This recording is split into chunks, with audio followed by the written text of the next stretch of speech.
'Yan siyasa biyar masu ƙarfin faɗa a ji da tasiri a Najeriya.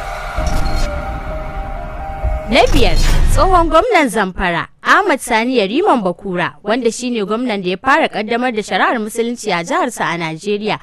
Ahmad Yariman Bakura ya kuma zama sanata mai tasiri a zamansa a zauren majalisar dattijai.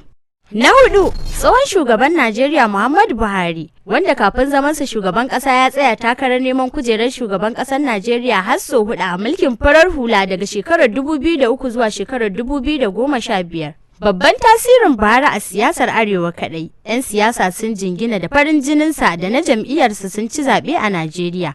An yi zamanin da 'yan Najeriya ke azumi da addu'an Allah ya bashi nasarar zama shugaban ƙasa.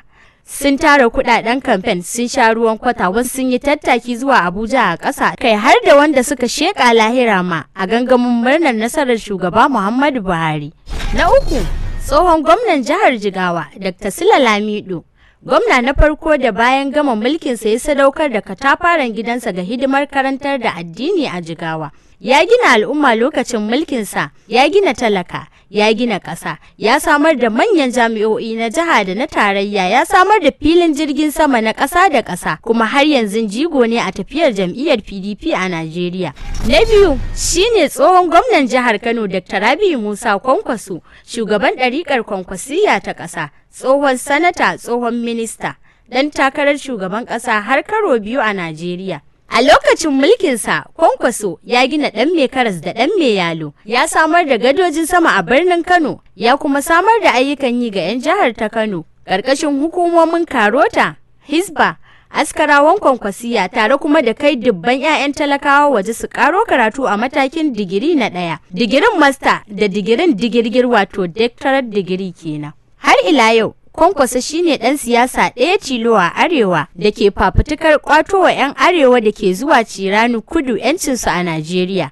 Mai sauraro, ko ka san wane ne na ɗaya cikin 'yan siyasan da suka fi tasiri a Najeriya? Bola Ahmed Tinubu, tsohon gwamnan jihar Lagos kuma shugaban ƙasar Najeriya, yana da ƙarfin faɗa a ji a yankin Yarabawa. Ana ganin tasirinsa ne a Lagos. Shi ke iya naɗa gwamna ya cire a dukkanin kakar zaɓe idan ba a bi tsarin da ya ɗora jihar a kai ba. Wasu ma na ganin idan aka ce Legas ana nufin Tinubu, in kuma aka ce Tinubu ana nufin Legas kenan. Baya ga biyar ɗin da muka kawo, ku bayyana mana wasu daga cikin 'yan siyasa masu tasiri a Najeriya a sashen ajiyar bayanai na comment section.